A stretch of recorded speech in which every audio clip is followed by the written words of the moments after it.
Shalom.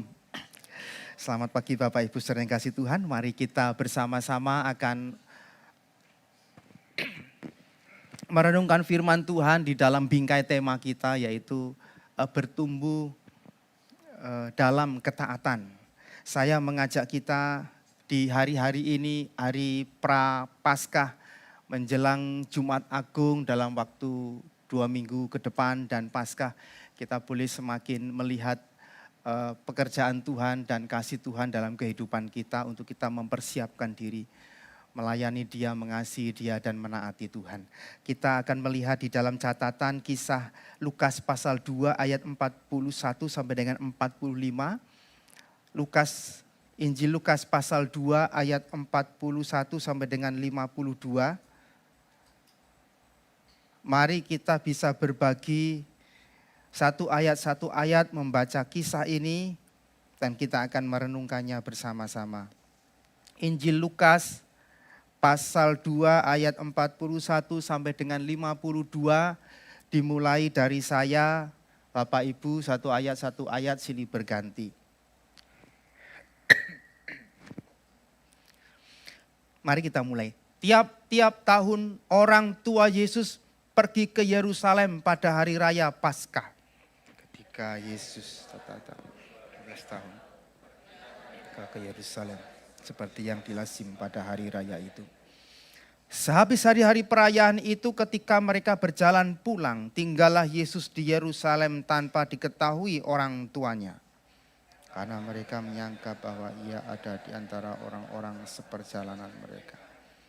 Jalanlah mereka sehari perjalanan jauhnya, lalu mencari dia dan kenalan mereka. Karena mereka tidak menemukan dia, kembalilah mereka ke Yerusalem sambil terus mencari dia. Sesudah 3 hari mereka menemukan dia di Bait Allah, sambil duduk di tengah-tengah alim ulama sambil mendengarkan mereka dan mengajukan pertanyaan-pertanyaan kepada mereka. Dan semua orang yang mendengar dia sangat heran akan kecerdasannya dan sangat segala jawab yang diberikannya. Janganlah mereka, kata ibunya, "Nak, mengapakah engkau buat demikian? Bapak dan aku dengan cemas mencari engkau." Jawabnya kepada mereka, "Mengapa kamu mencari aku? Tidakkah kamu tahu bahwa aku harus berada di dalam rumah Bapakku?"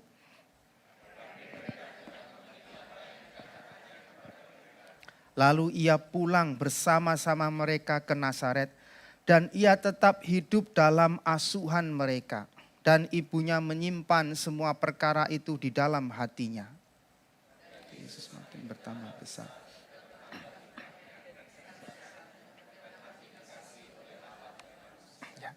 Ayat 51 saya bacakan sekali lagi. Lalu ia pulang bersama-sama mereka ke Nazaret, dan ia tetap hidup dalam asuhan mereka.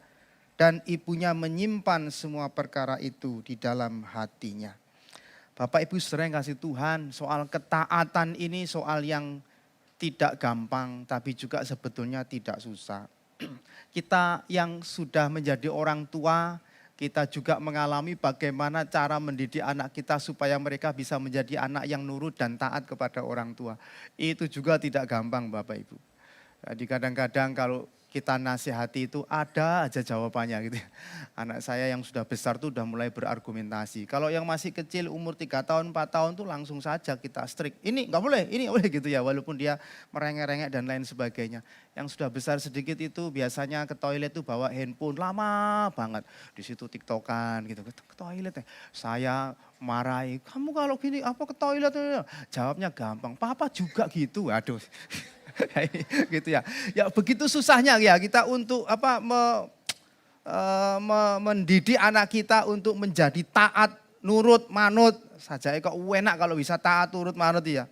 Kita seringkali mengucapkan kata-kata jangan ini, jangan dan lain sebagainya. Dan itu pun sulit sekali untuk dituruti. Bapak Ibu di dalam pendidikan anak-anak kita memiliki pengalaman ini semua. Kalau ada yang pengalamannya mungkin nggak terlalu sulit, ya puji Tuhan ya. Tapi kita juga mengalami kesulitan-kesulitan itu untuk mengajari anak kita itu taat kepada aturan-aturan taat kepada kita orang tua. Apalagi kita yang mungkin banyak celah kelemahan di dalam diri kita ya. Seperti tadi ngelarang ini tapi saya sendiri melakukannya ya. Dan itu menjadi kekurangan yang bisa menjadi modal anak untuk mendakwa kita dan tidak menaati kita. Itu bisa terjadi. Anak sudah tidak lagi melihat otoritas dan ordo. Zaman dulu mungkin cuma dipendeli itok gitu aja anak sudah udah nurut gitu. Zaman sekarang kita mau dipendeli balik gitu ya. Dipelototin balik gitu ya. Jadi makin lama kita menyadari bahwa anak tidak lagi melihat ordo itu begitu sangat ketat. Posisi otoritas itu begitu sangat ketat. Apalagi mereka di dunia luar sana itu diajarkan dengan begitu banyak informasi, pengetahuan, hikmat yang mereka dapatkan dari semua informasi itu membuat mereka melihat orang tuaku ini sebetulnya enggak terlalu enggak terlalu pintar-pintar amat mendidik begitu ya. Tidak terlalu canggih juga begitu. Sehingga mereka merasa ada argumentasi yang mereka bisa sampaikan ketika kita di dalam kalimat sederhana menuntut mereka taat. Bapak Ibu, kita ini diciptakan memang punya semacam kemauan yang bebas, kehendak yang bebas dengan kemampuan untuk kita memilih. Kemampuan untuk kita memutuskan dan seringkali sangat sulit sekali untuk menundukkan kemauan kita, kebebasan kita, keinginan kita itu kita serahkan kepada sebuah aturan dan ketaatan. Itu begitu terasa sangat bertentangan dengan sifat dan kehendak kita. Bapak Ibu saudara yang dikasihi oleh Tuhan, waktu kita jadi orang tua dengan susah payah mengajari anak untuk taat. Dan waktu kita percaya kepada Tuhan Yesus Kristus, akhirnya kita menjadi anak-anak Tuhan. Dan kita menyadari, kita bercermin dari kehidupan seorang anak ini bagaimana susahnya kita juga dan mengalami banyak kegagalan dalam hidup kita untuk kita taat kepada Tuhan.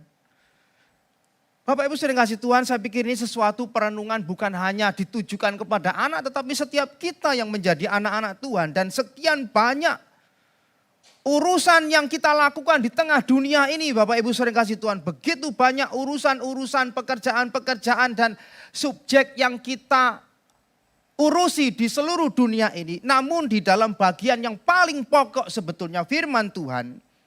Urusan yang paling pokok dari Tuhan itu, satu persoalan yang penting itu adalah menghendaki kita semua menjadi orang-orang yang taat kepada Tuhan. Bapak Ibu saudara kasih Tuhan, hari ini perenungan kita dalam pesan singkat bahwa mengikut Tuhan itu adalah hidup taat pada kehendaknya. Tidak ada yang lain Bapak Ibu.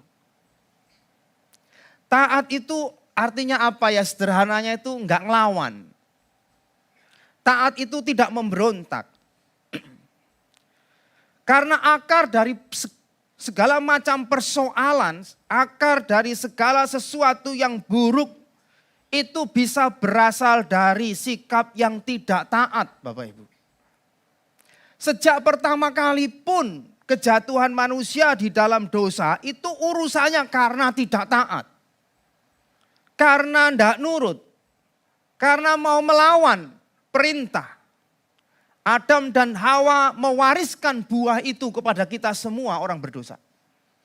Bapak Ibu sering kasih Tuhan, di dalam cerita Alkitab yang pertama kali dan selalu ada persoalan dengan ketaatan. Bahkan sebelum Adam dan Hawa jatuh di dalam dosa. Yang pertama kali pribadi yang bersoal tentang ketaatan itu adalah iblis. Setan memiliki masalah dengan soal sikap ini. Dia punya kemauan yang selalu memberontak dan melawan Tuhan. Dan Allah telah memakai begitu banyak cara Bapak Ibu saudara yang kasih Tuhan. Begitu banyak kebiasaan sedemikian rupa untuk membimbing umatnya ini supaya mereka kembali beribadah kepada Tuhan dan hidup terus menaati Tuhan. Dan kita melihat di dalam sejarah umat Tuhan juga seluruh kegagalan-kegagalan itu diakibatkan karena apa Bapak Ibu? Tidak ada yang lain, diakibatkan karena sikap melawan Tuhan dan tidak taat kepada Tuhan. Mengapa perjalanan Israel yang harus ditempuh dari Mesir ke Kanaan itu seharusnya hanya beberapa minggu saja bisa ditempuh bersama-sama? Mengapa harus sampai 40 tahun berputar-putar terus di padang gurun? Mengapa? Karena yaitu balelonya Israel, tegar tengkuknya, tidak taatnya, selalu memberontak, selalu tidak puas dengan Tuhan. Mengapa perjalanan yang seharusnya ditempuh dari Mesir ke ini enggak sampai sebulan lah kalau ibaratnya perjalanan yang bisa dilakukan begitu singkat mereka harus tempuh dengan waktu 40 tahun. Mengapa Tuhan juga harus memberikan di Sinai itu satu perintah yang sangat penting yang disebut dengan 10 hukum Taurat. Dan di sana disebutkan begitu banyak aturan, jangan ini, jangan itu, jangan, dan jangan. Perintah yang harusnya dibaca dalam motivasi kasih Allah kepada umatnya.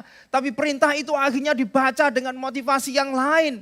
Dengan perasaan yang lain seolah-olah mereka itu ditekan dengan aturan Tuhan. Jangan ini, jangan itu dan lain sebagainya. Itulah Bapak Ibu persoalan-persoalan yang muncul dalam soal ketidaktaatan ini. Mengapa perjalanan Israel ketika sudah sampai di tanah Kanaan, mereka menjadi bangsa, mereka kemudian meminta raja, mereka punya raja dan dalam perjalanan seterusnya itu raja demi raja kemudian mereka mengalami banyak penghukuman dari Tuhan. Karena satu saja, ketidaktaatan. Tidak taat menjadi problem utama dalam kehidupan umat Tuhan.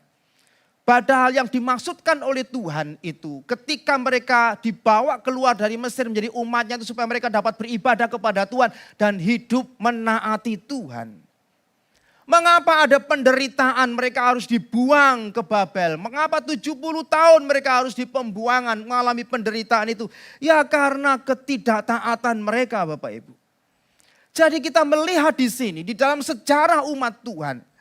Bagi Allah orientasi Allah adalah untuk membawa umat kepada kesadaran akan kasih Tuhan dan mereka bisa mengabdi dengan taat kepada Tuhan. Itu proyek utama orientasi Tuhan di dalam mengambil kembali milik kepunyaannya. Allah ingin Israel bertumbuh di dalam kesadaran ini. Siapa diri mereka di hadapan Sang Pencipta yang mengasihi mereka. Bapak Ibu sering kasih Tuhan, itulah sebabnya kemudian di dalam sejarah selanjutnya banyak tradisi keluarga Israel. Umat Tuhan pada saat itu terus memperkenalkan kepada anak-anak mereka.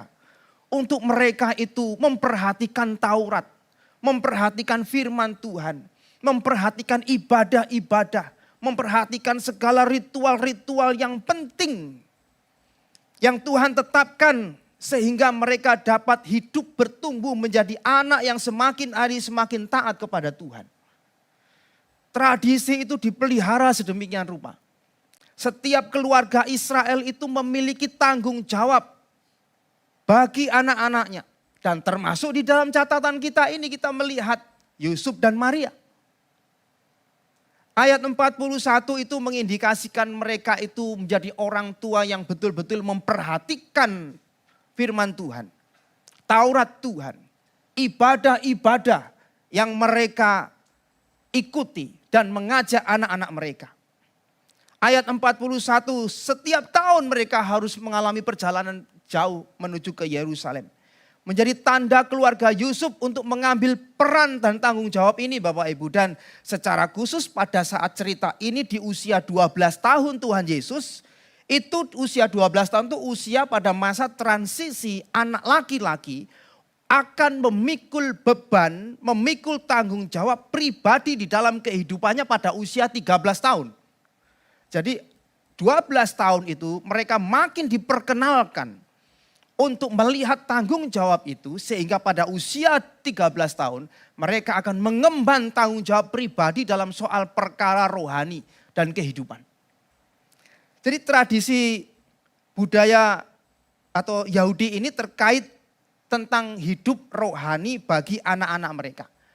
Pada saat usia 13 tahun mereka masuk dalam sebuah ritual yang disebut dengan bar mitzvah. Artinya itu anak Taurat. Son of the commandment. Anak perintah Tuhan, anak Taurat. Mereka dibawa untuk bertanggung jawab.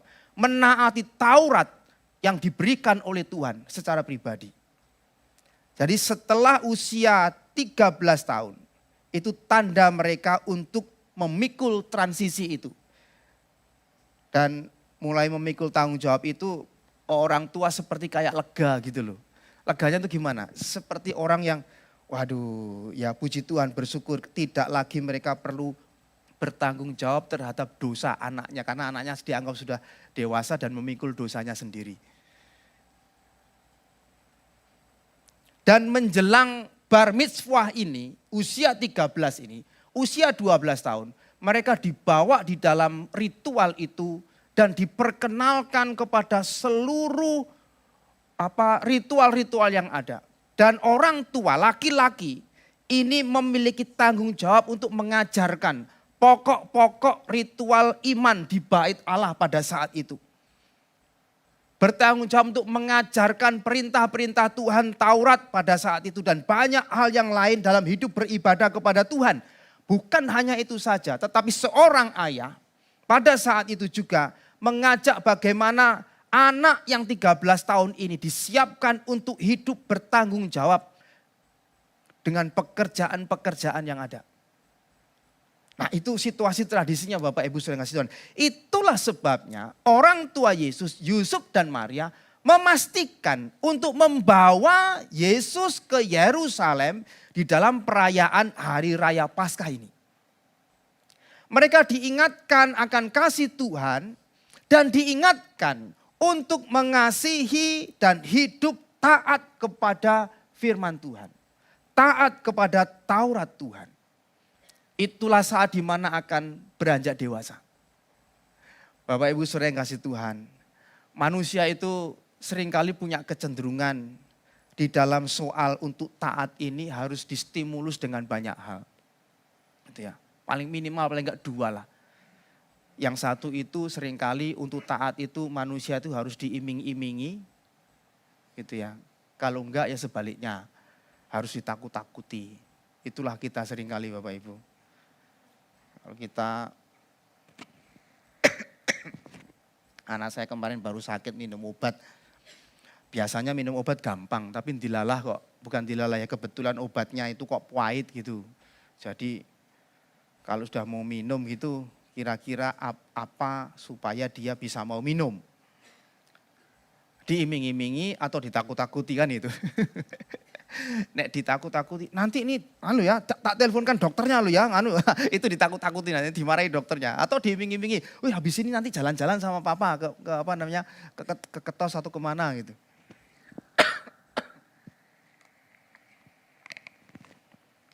Baru mau Bapak. Kalau sudah diiming-imingi atau ditakut-takuti. Anak perlu dikasih hadiah supaya mau belajar dengan tekun. Anak saya juga ada kecenderungan gitu juga gitu ya. Iya namanya anak gitu ya. Nanti kalau dapat nilai di atas 9, boleh masuk ke toko pilih 2 barang yang harganya di bawah sekian gitu. Semangat belajarnya gitu. Atau dimarahi atau diancam. Kalau nanti nilaimu 8 ke bawah ya, 2 hari nggak boleh pegang handphone. Nah gitu. Harus ada stimulus seperti itu seringkali Bapak Ibu Saudara kasih Tuhan. Setiap kita bertumbuh menuju kedewasaan dari bagian-bagian yang harus stimulus seperti itu. Mau diiming-imingi, dikasih hadiah atau mau diancam-ancam. Baru kita manut. Tapi setiap kita harus bertumbuh di dalam kedewasaan. Memikul tanggung jawab itu. Cara-cara ritual pendewasaan ini bisa bermacam-macam. Di dalam bagian ini memang ada tradisi Yahudi itu menganggap usia 13 tahun mulai dianggap ada masa transisi itu. Tapi di dalam berbagai daerah mungkin bisa bermacam-macam untuk melihat orang itu anak itu sudah dewasa atau belum. Ada yang menganggap anak itu dewasa itu kalau dia dilepaskan di hutan dalam waktu 1 hari 1 malam gitu ya. Lepaskan di hutan, kalau besok itu dia survive, wah ini anak ini berarti sudah dewasa gitu ya. Ada yang ritual tertentu tuh yang dianggap anak yang sudah oke itu kalau dia sudah bisa ngelompati batu. Lompat batu itu ya, kalau saya di Nias atau di mana itu. Lompat batu, wah ini berarti sudah dewasa, sudah ini. Ada yang anak itu dianggap sudah oke gitu ya, anak laki-laki itu kalau kemudian dia diadu tarung dengan entahkah dengan buaya atau diadu tarung dengan macan, ya asal jangan dengan kucing ya, kucingnya Kak Yudi mesti kalah nanti ya. Diadu tarung dengan apa dan ketika dia bisa mengalahkan itu dia dianggap sebagai laki-laki yang sudah bertanggung jawab, yang sudah dewasa. Ada begitu banyak macam. Memang tidak ada kesepakatan apa itu dewasa bagi seorang anak gitu ya. Bagian lain orang mengatakan ya anak yang dewasa itu kalau sudah bekerja gitu ya. Kadang ada anak yang sudah bekerja pun harus tetap di backup kadang begitu ya. Ya ada anak yang sudah dewasa itu kalau sudah dia punya SIM. Kalau dia sudah menikah atau enggak lah kalau sudah punya pacar gitu atau sudah menikah terutama ya sudah dewasa gitu ya. Tapi juga belum tentu di dalam kenyataannya Bapak Ibu. Memang sekali lagi tidak ada kesepakatan, masing-masing punya ukuran sendiri mengenai soal kedewasaan ini. Tanpa pemberian tanggung jawab dan pengertian, maka saya pikir di zaman ini orang akan cari caranya sendiri. Anak-anak juga gitu, merasa sudah dewasa, kadang-kadang belum waktunya dewasa, dia merasa sudah dewasa. Dia anggap dirinya sudah besar. Anak-anak juga bisa merasakan seperti itu. Sehingga kalau tidak ditolong, mereka akan menunjukkan dewasanya itu dengan cara-cara yang menyimpang Bapak Ibu saudara kasih Tuhan. Ada anak yang masih sudah merokok itu, ini aku gede kok gitu. Kalau gede itu oleh ngerokok katanya begitu. Kalau sudah besar itu boleh melakukan hal-hal yang tak tanggung sendiri begitu secara usia. Tidak mau diatur lagi dan lain sebagainya. Bahkan ada yang orang yang merasa sudah besar itu kalau sudah punya kelompok tertentu dan geng-geng tertentu dan lain sebagainya. Inilah problem masa ini Bapak Ibu saudara yang kasih Tuhan. Ketika setiap keluarga kita lalai di dalam pertumbuhan soal kedewasaan rohani anak-anak kita dan kita sendiri. Bahwa itu berbicara tentang rohani yang taat kepada Tuhan. Apa yang menandakan seseorang dapat dikatakan makin dewasa di dalam terang Alkitab Bapak Ibu saudara yang kasih Tuhan. Karena mencapai usia yang dewasa, ini usia yang dewasa itu tidak perlu proses. Tidak perlu effort yang terlalu susah. Secara otomatis kita semua akan bertumbuh menjadi usia yang dewasa. Tetapi dalam mencapai dewasa, ini sangat dipengaruhi oleh spiritual seseorang. Apa itu? Makin mengenal Tuhan dan hidupnya makin taat kepada Tuhan. Bapak Ibu saudara yang kasih Tuhan, kedewasaan itu bukan datang secara otomatis di dalam kehidupan kita. Enggak, bukan datang begitu saja. Kalau dewasa secara fisik iya, dewasa secara biologis iya. Tetapi sesuatu yang harus terus-menerus dikerjakan untuk menghasilkan kesungguhan menjadi seorang yang beriman kepada Tuhan dan taat kepada Tuhan. Dunia ini Bapak Ibu menawarkan orientasi kehidupan yang berbeda dengan pokok persoalan yang Tuhan inginkan dalam kehidupan kita. Dunia ini menawarkan orientasi kehidupan yang berbeda dengan apa yang diinginkan Tuhan dalam kehidupan kita. Dulu kita pernah ada semacam kayak quote gitu ya. Ada quote yang mengatakan demikian. Lahir miskin itu tidak salah. Tapi mati dalam keadaan miskin adalah kesalahan. Kalimat ini boleh dikatakan ya baik dalam hal tertentu. Motivasi untuk hal-hal tertentu. Lahir dalam keadaan miskin kita nggak bisa minta lahir dari rahimnya Ratu Elizabeth atau lahir dari rahimnya raja siapa. Nggak ada yang bisa minta.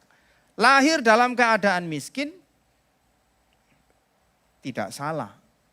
Tapi ketika kita mati dalam keadaan miskin, itu adalah kesalahan. Sepertinya baik, semacam motivasi. Tapi tanpa sadar membuat orientasi hidup seseorang itu bisa berbeda. Orientasinya adalah soal uang, soal kekayaan, soal harta. Karena dengan melihat quote ini, kalau sampai aku mati dalam keadaan tidak kaya, maka itu adalah kesalahanku. Jadi seluruh energi kehidupan sepanjang yang dia jalani, ia pakai untuk supaya bisa kaya itu seperti apa. Itu orientasi kehidupan Bapak Ibu. Orientasi hidup bisa juga dengan hal-hal yang lain. Persoalan kekuasaan, persoalan pengaruh, kedudukan, dan lain sebagainya. Kita akan tergoda untuk berbuat apa saja demi orientasi utama ini. Berbuat melanggar apa saja demi orientasi tujuan hidup yang kita pegang ini. Lihatlah Bapak Ibu Saudara yang dikasihi Tuhan, di dunia ini banyak orang memiliki orientasi hidup yang menyimpang. Sehingga kita bisa terlalu gampang mengabaikan Tuhan. Terlalu gampang untuk melawan Tuhan. Dan percayalah Bapak Ibu Saudara yang dikasihi Tuhan, tanpa Tuhan hidup ini akan terus disisipi oleh ketidakpuasan, oleh kekhawatiran yang tidak berkesudahan, oleh rasa kekurangan, tidak puas, dan makin membuat kita tenggelam dalam orientasi hidup di dunia ini. Percayalah. Kita akan menjadi kehilangan fokus. Seperti yang Tuhan maksudkan memanggil kita menjadi anak-anaknya. Masih tidak bisa leluasa bagi kita untuk menyerahkan hidup kita taat kepada Tuhan. Karena orientasi kita memang berbeda. Kita sulit untuk menyerahkan hidup kita sebagai ibadah kepada Tuhan dengan taat. Bila kita terus ada di dalam fokus orientasi kehidupan yang berbeda dengan Tuhan. Maka kita tergoda untuk menukar kehadiran Tuhan itu dengan kenikmatan dunia ini. Kita harus merasionalisasi kadang-kadang itu. Menganggap memiliki alasan-alasan terhadap kegagalan kita untuk taat kepada Tuhan. Terhadap ketidaktaatan kita. Yang kita lakukan ya kita kadang merasionalisasi. Ya habis gimana, memang kondisinya seperti ini, mau taat gimana. Ya habis gimana, ya harus terpaksa. Habis gimana. Seringkali itu memang kita merasionalisasi dan permisif dengan diri kita sendiri.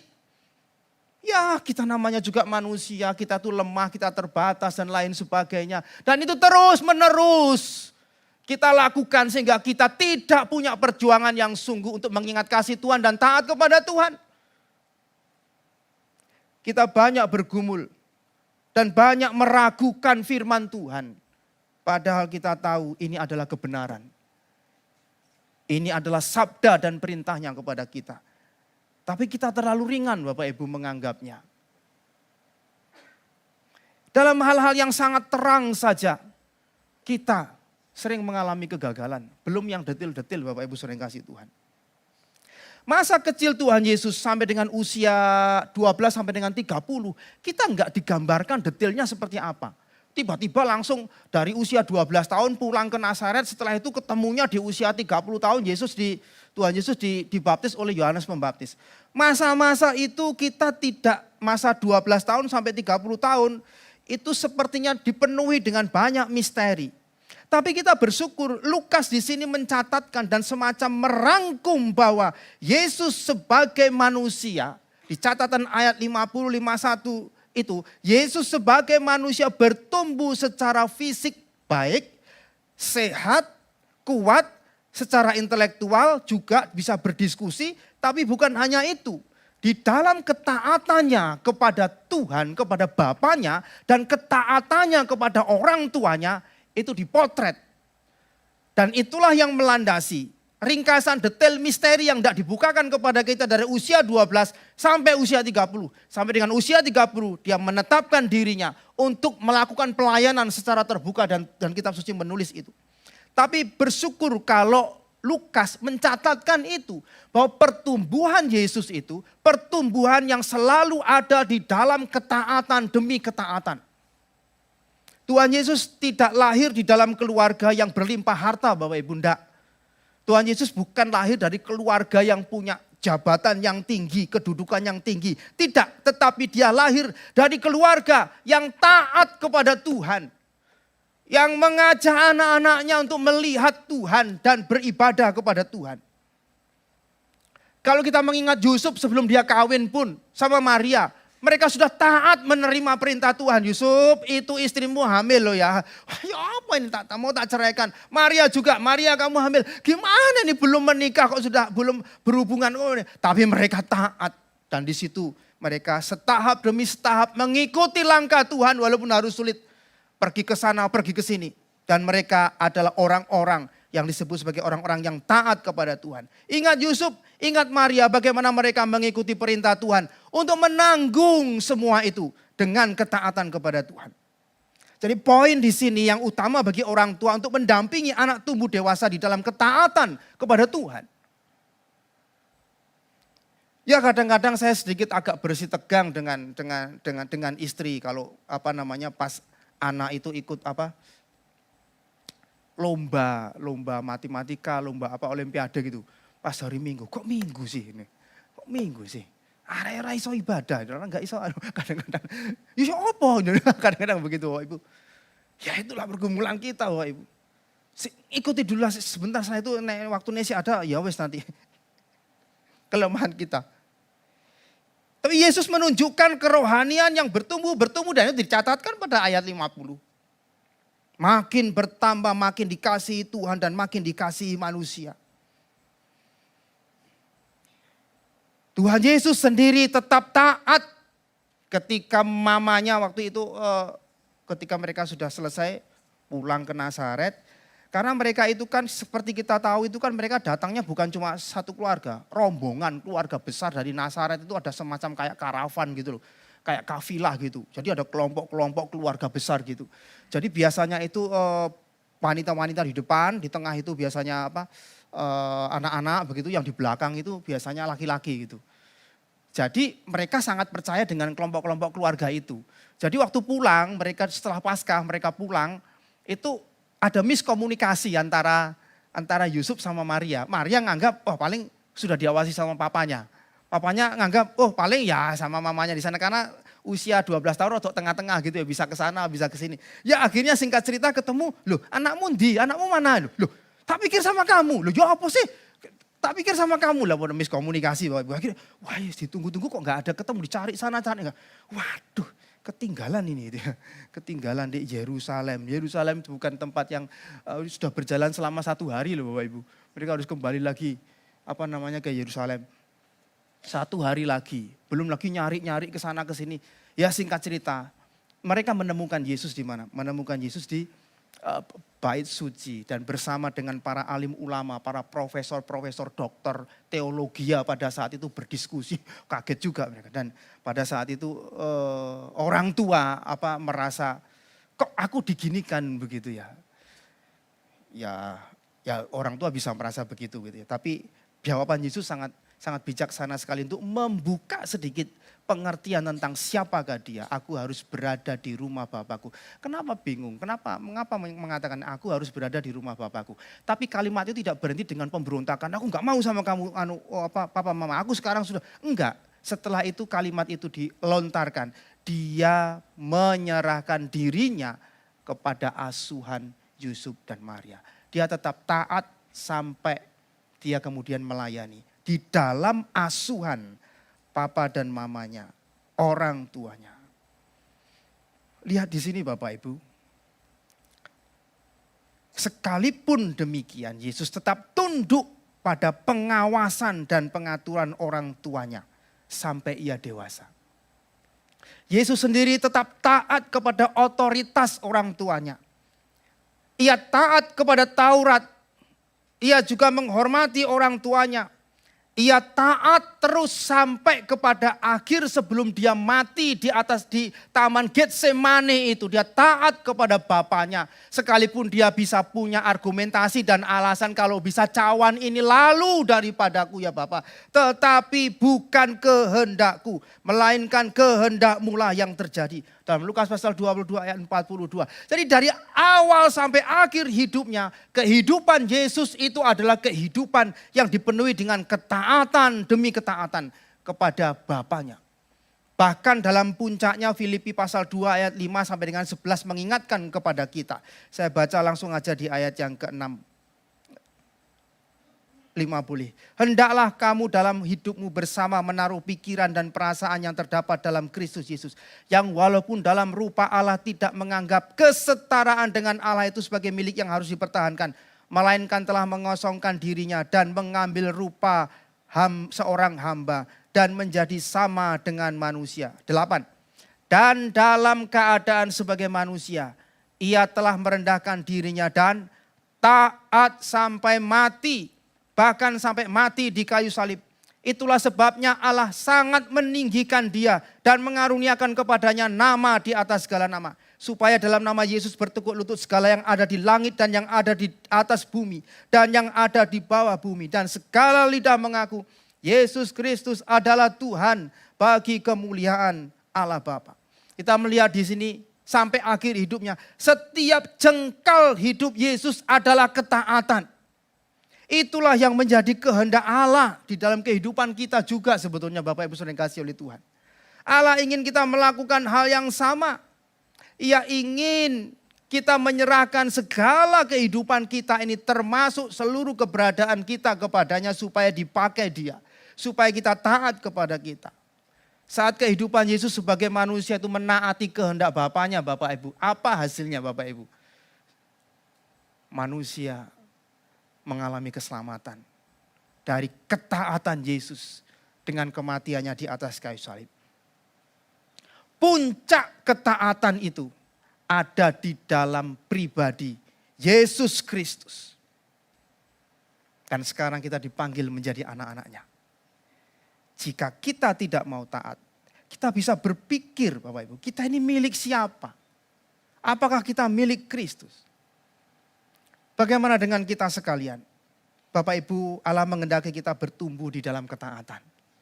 Sekalipun kita ini orang yang tidak sempurna.